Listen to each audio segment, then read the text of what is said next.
Hello mga good vibes and what an amazing born night it is. Kamusta naman ang mga araw-araw ninyo? Siyempre magkakasama naman tayo at magsasalo-salo sa good vibes na hinanda namin para sa mga kagaya ko, kagaya mo, at kagaya nating lahat na merong Insomnia!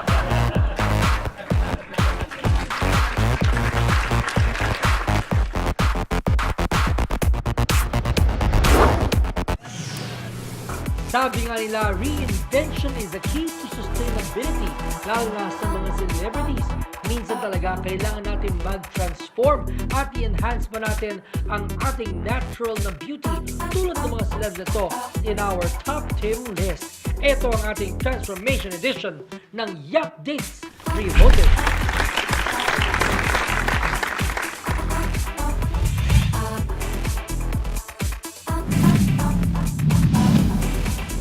Nakilala siya bilang isang super sweet na singer at artista na personification ng girl next door persona na bagay sa kanyang teeny bopper image.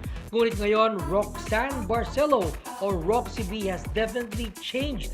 From sweet to seductive, Roxy B is on the number 7 slot. Sweet to sultry, parang sampalok lang. It takes guts to pony up to some things and Sara Labati is not a stranger in this field. Malaki nga ang pinagbago ni Sara mula pa ng kanyang mga starstruck days. This hot mama shows no signs of stopping. Ang resulta ng gluta. Kung shocking transformation din lang ang pag-uusapan, wala na sigurong mas nakakashock pa sa transformation ni Vicky. Isa na siyang endorser ng skin whitening at talaga namang napapaputi nila ang half Jamaican, half Filipino na komedyante. Akala ko ba, black is beautiful? Marami ang nagulat at na-impress na i-reveal niya ang bago niyang itsura at walang takot na pinakita ang before and after photos niya. Simula nang magpakita ng beautiful transformation si Jinky Pacquiao, naging laman siya ng mga glossy fashion magazines. Hindi tinatago ni Nani Misalucha ang pagpapaayos ng ngipin niya para makakanta siya ng mas maigi. Open naman ang Nightingale sa mga pinagawa niya sa kanyang mukha at katawan and she's very good-natured about it. The looks are just an addition to her amazing talent. She was cute and chubby nung nasa isang reality show pa siya. Ngunit ngayon, naging isa na siya sa 100 sexiest women sa Pilipinas. Si Beauty Gonzalez ay nagkaroon din ng shocking transformation. At ang pinaka-shocking na celebrity transformation ay si Charisse Pempenko. From being a cute girl with a powerful voice na laging naka-Sunday's best to the medyo sultry na teeny bopper ala Jasmine Trias to her admission na siya ay lesbian and her drastic wardrobe change, maaari nating sabihin si Charisse ang top sa ating top 10 list.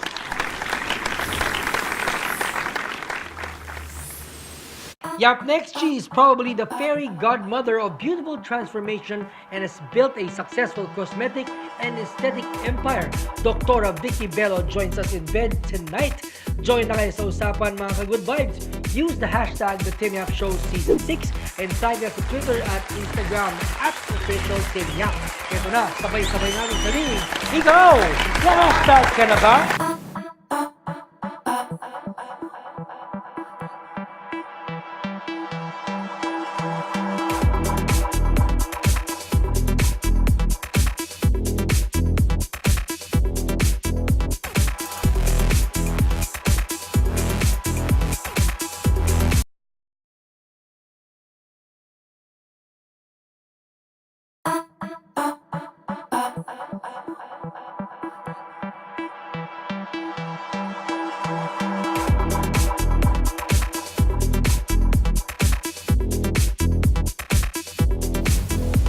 Welcome back to the TimYap Show. Our guest for tonight, her goal is to make the Filipino beautiful one person at a time. 25 years after, she's doing the same, even better, stronger, and happier. Ladies and gentlemen, Dr. Vicky Belo. Ang ganda ng escort ko. Diba? Naku, where do I sit? Pinatso pa yung outfit ni Doktora, ha? Higa ba ako dito ulit? Oo. How are you? Good evening. Good morning. Ano ba time? Yes, good morning. Ah. Oh. So, Vicky, after everything, 25 years in the beauty industry. Nakakatakot pakinggan, no? I mean, my gosh, if it's 25 years, how old am I? If you take medicine, never mind, I guess. No, but more than that, we're so diba? happy. You know, remember the first time we met, you were telling me about... First time I met you, how old were you? You know, Tim was so funny because he was so young, I remember. Yes. But you were already having business with all these big-time businessmen. So you would adjust your age paakyat. Oo, You're the only paakyat, person I oo. know that tries to get older. Everybody lies and tries to be younger. Ngayon, doon na rin ako sa media. No, but you know, you told me that, you know, your dream for the Philippines is for it to be a beauty industry hub. Yeah. And now, a few years after, nagkatotoo na yung vision mo. 25 years later. You Diba? know why? I studied in Bangkok, in Thailand. In the very beginning of the Thai medical tourism, cosmetic, beauty tourism industry. So they started very small. They have this hospital, Bumrungrad. And this hospital was specialized in sex change. So if you're a guy, many people would go there because for $5,000, you become from a guy into a girl.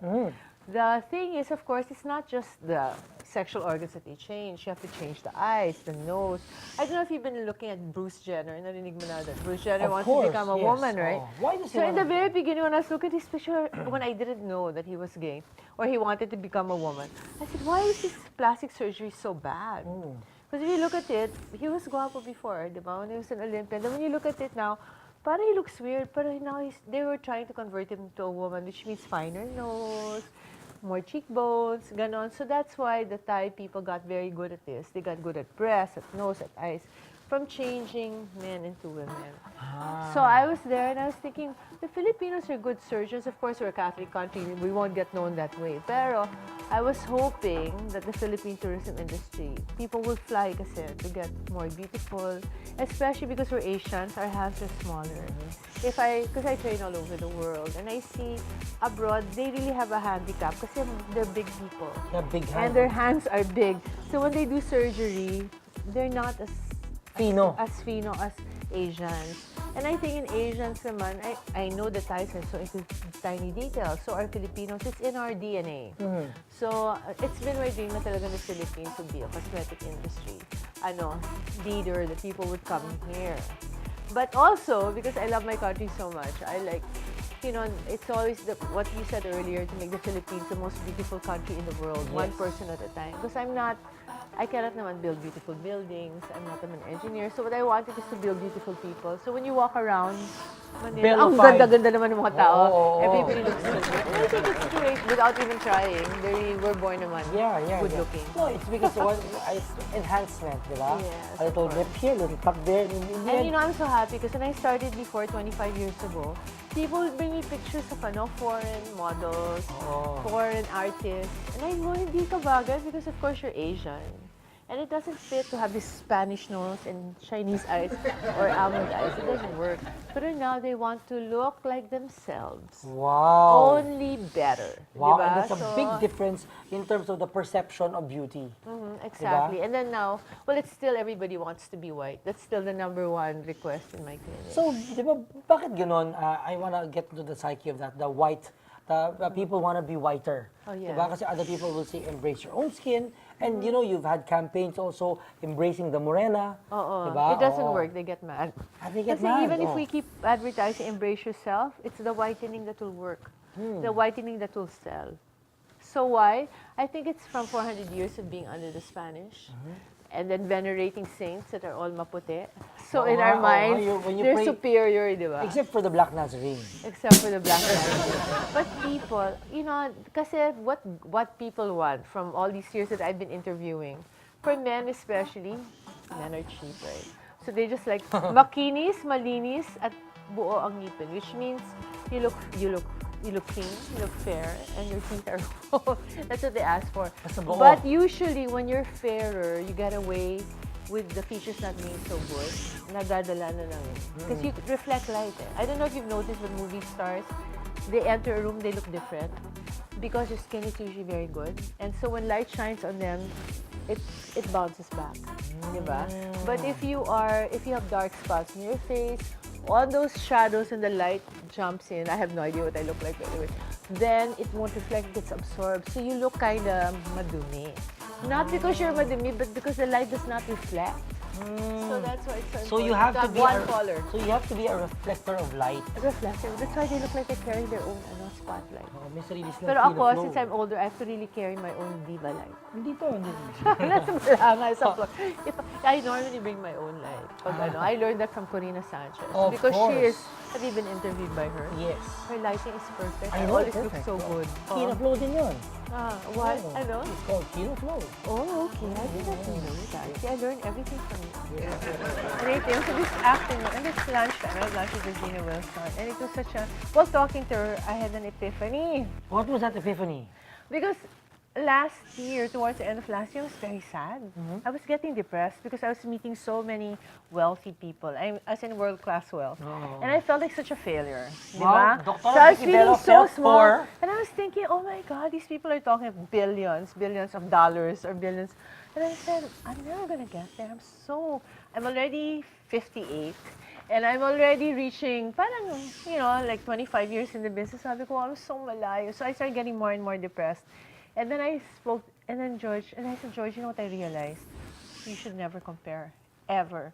Because I was so happy before that, diba? My Yes. life is good, my children are wonderful, my mom's still alive at 88, my business naman is doing well. It's a happy business because people leave looking more beautiful. So it's not, parang it's a very uplifting business. I feel like I'm doing something amazing. But then when I started to compare what I've earned and what other people have earned, I felt so tiny and depressed. So anyway, the thing is what makes me happy, I guess peace of mind, family. And then we're talking about money and how, like I've had patients who are so wealthy, but then they're sick. And they're not happy, diba? And you they're can tell because they talk to you.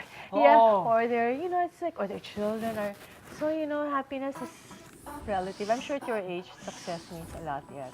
And money, I'm sure you want to achieve a certain amount of money. But when you get to my age, you realize that what's important in life is really, if you don't just compare yourself, I don't have a plane, or I don't have 10 houses in Forbes and something, then you're very content. Just stop. Honestly, my desires are pretty simple. Really? What are they? But it's not like I don't intend to have like a mansion in Forbes or a plane or just simple happiness.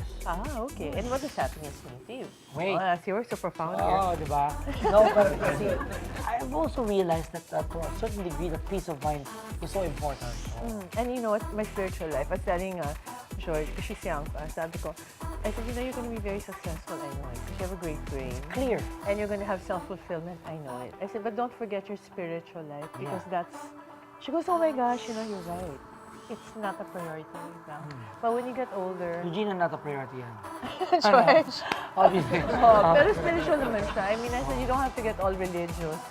Just have a relationship with God, diba? A personal one. So, after all your journeys, diba, it ends up with God. It ends up with God. Then it started with, since I was 5 years old, I was looking for Him all the time. All my books, matatawa ka. At 11, 12, it's all about looking for God. And He's just there naman. I don't know why I make it so hard. So. But maybe because you have to go through your journeys and your ups and downs and your sidewards and backwards. You know what it is? It's like I think I'm magaling. There's so much humility in accepting that, hey, I have to act like everything depends on me, but I have to trust like everything depends on God. Because as you get older, you can't control life. As control freak as I am, it will always get detoured. Yes. So you just have to really try your best and live up. And when was the last time that it detoured and that you told yourself, ito talaga yung answer. You know who's my best teacher? I guess you're Hayden ko, di ba? Friend na friend mo yun. Yes. But, I've always thought, why is he in my life, Lord? What is this guy doing here? And in everything that happens, I'm always trying to figure out the lesson. But he really taught me a lot in terms of, I don't know, just being human and learning about humility, Forgiveness, and acceptance. Unconditional love.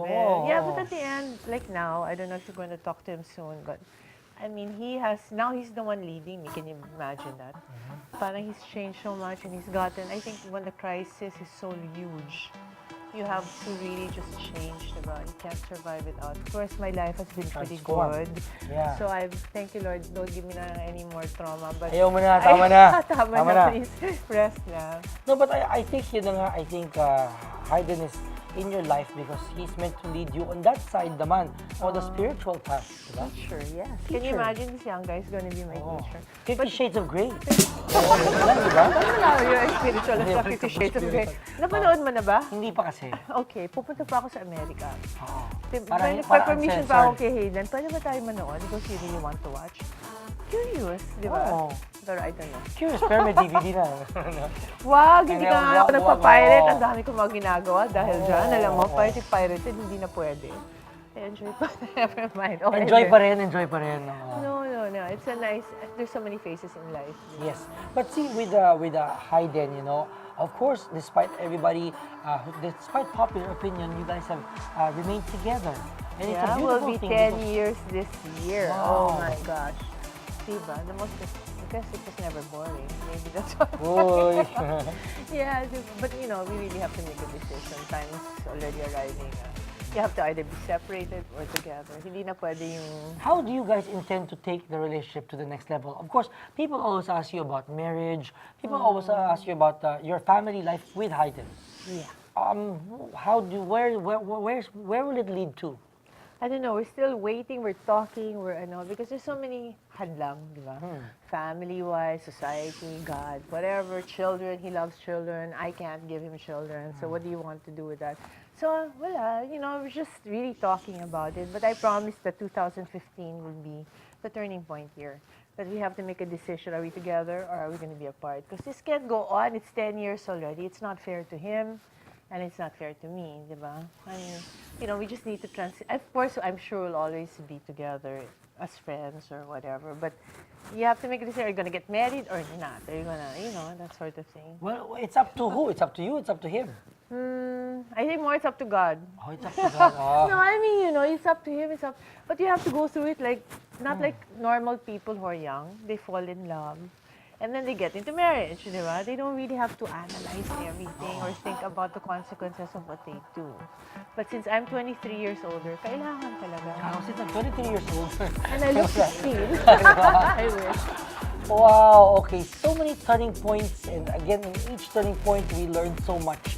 I learned so much from you. And I'm sure you guys are learning so much from her also. Lahat naman yung pag-uusapan natin here sa Dr. Vicki Belo. Then, it's the next show.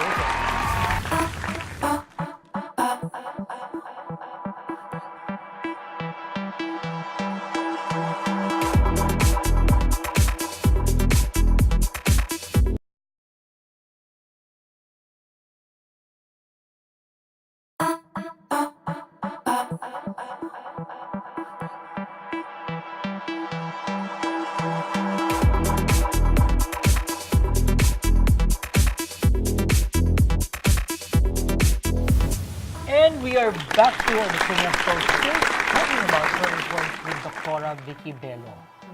Yes, Tim. Dapat I want to ask you naman, you should guest in my show. Of Kaya lang my course. show is cosmetic surgery, wala ka namang ginagawa. Hindi, gawin na natin. Kahit na ano. Ang ganda-ganda mo ngayon. Talaga? Yes. Oh. Skin, Chinese skin talaga maswerte kayo, no? So what should I do kaya? Nagpaka-consult ka naman.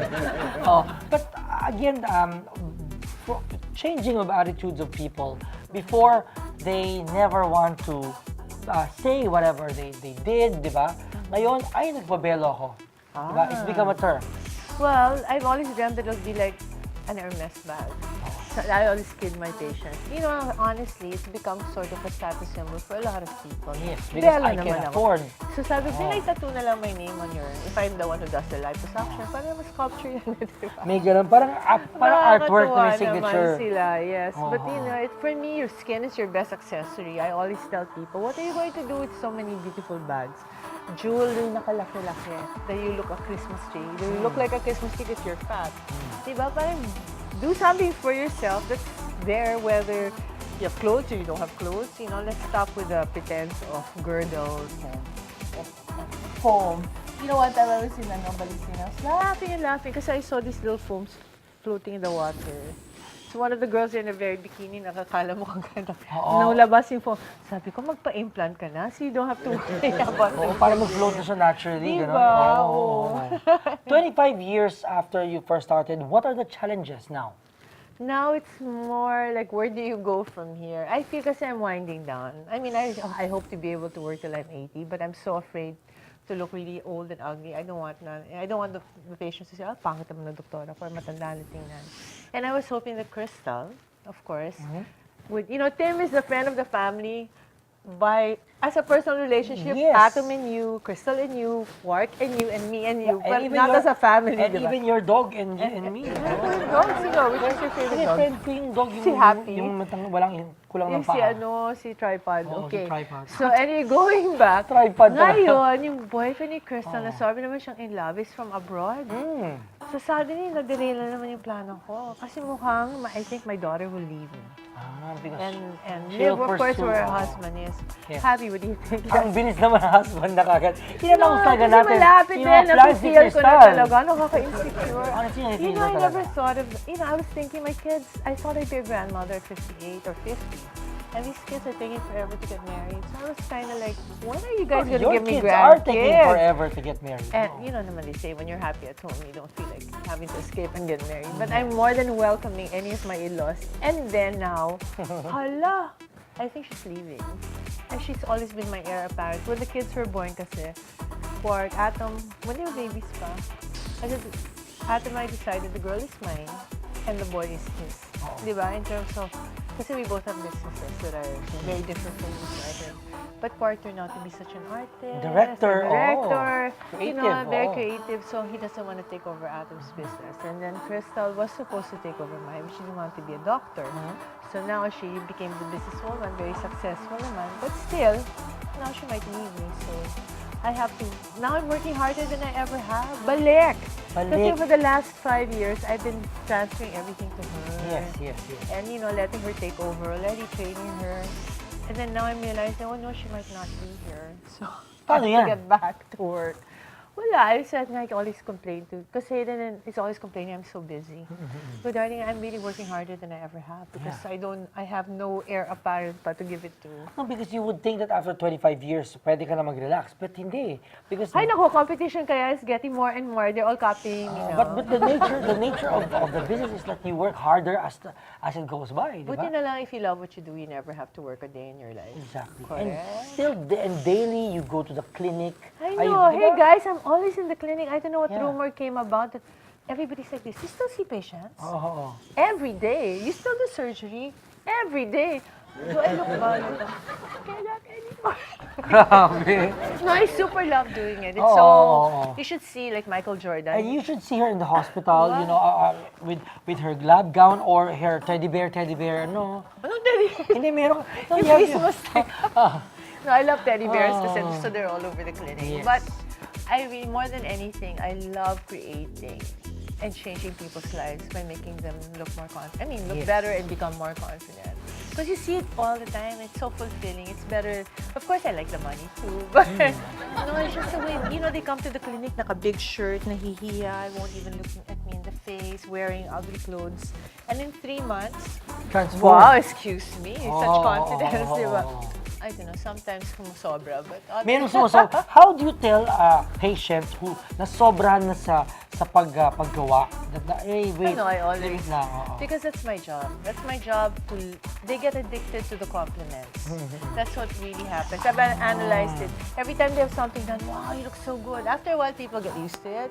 So they miss that. So they want to do something else. And then It's something the else. addiction not to the surgery but to the To compliments. the affirmation that everybody gives. Yeah, so I have to tell them the truth. And then sometimes they go to other doctors, have something done, and then they regret it. Because I said, what? If I tell you to stop doing it, that means it's for real. Because I would make more money if I kept doing it. Yes. But there's a law of diminishing returns. At some point, this is the best version of you. Okay na, stop there. Okay, ito na, we'll stop there, but we're gonna continue with some games.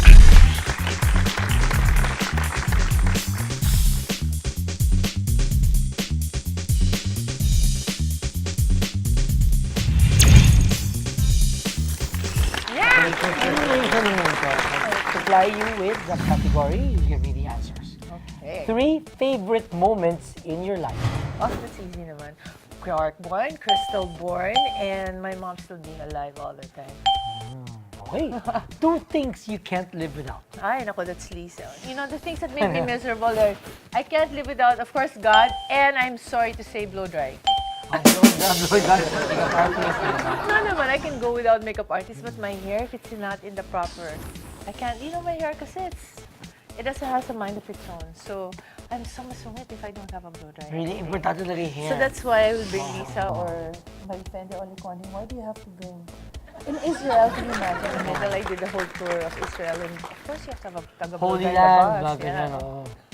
On a spiritual journey, Ang babaw eh. nag-blow tayo ng buhok mo dyan, di ba? Ganyan. Dapat ikaw, what are the 2 things you can't live without?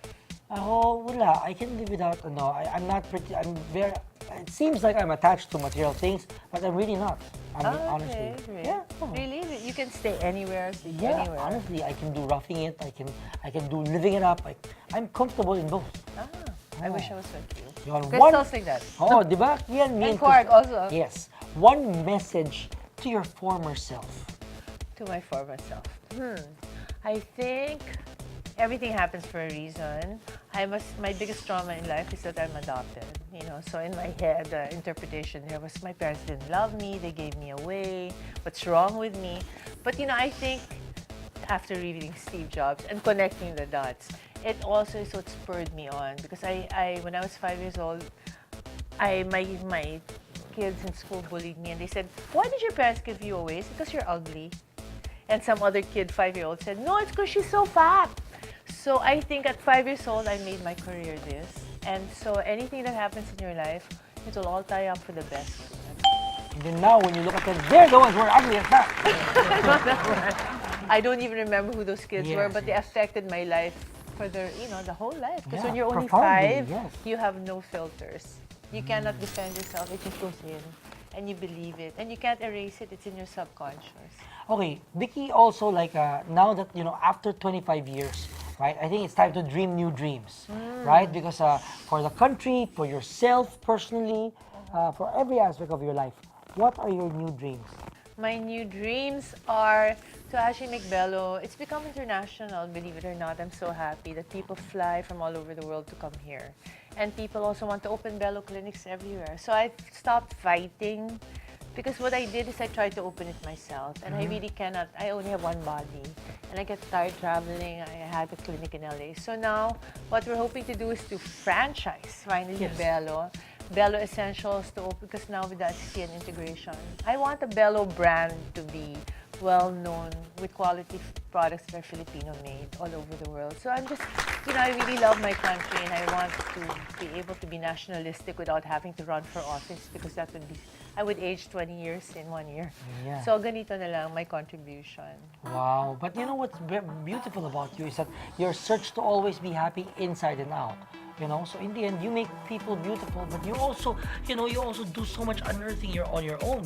Yeah, and your journey always brings you to wanting to become the most beautiful version of yourself, both The inside best and out. version. I owe it to God. Yeah. I think. And just to be happy, right? And that's one of the things I admire about you. You never stop. Sometimes when I'm tired, I think of you. Oh, Yeah, I think I'm like, he doesn't stop. I can do it. I can go on. yeah, go on. 25 years and beyond. Belo Beautiful. That's all. That's who we are, guys. 25 years! Thank you. Vicky, 25 Tell me I years. look 25. 25 years in the industry. Oh, you look 25 naman talaga. No, I know, but yeah, because it's Tita Vicky, but obviously he's only Kaya 23. I call you Vicky, I never call you Tita, di ba? Oh yes, thank you. Oo, di ba? Yun. Ayan, di ba? Talagang nakapaganda inside and out. Sabi ko, yan ang nakaka-good vibes. Kaya sabi ko, dapat laging good vibes para laging good night.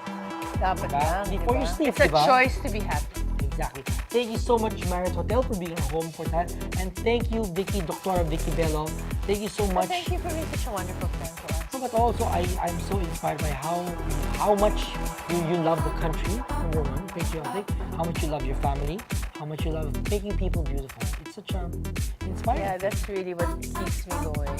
Thank you so much for guesting me again. I'm Yay, so happy thank to be you. back here. Yay. Your people are so wonderful. Mwah. Thank you, guys. Ayun, kasama si Dr. Vicky Belo. You are watching The Connect Show. Belo, beautiful na. Yay! Bye-bye!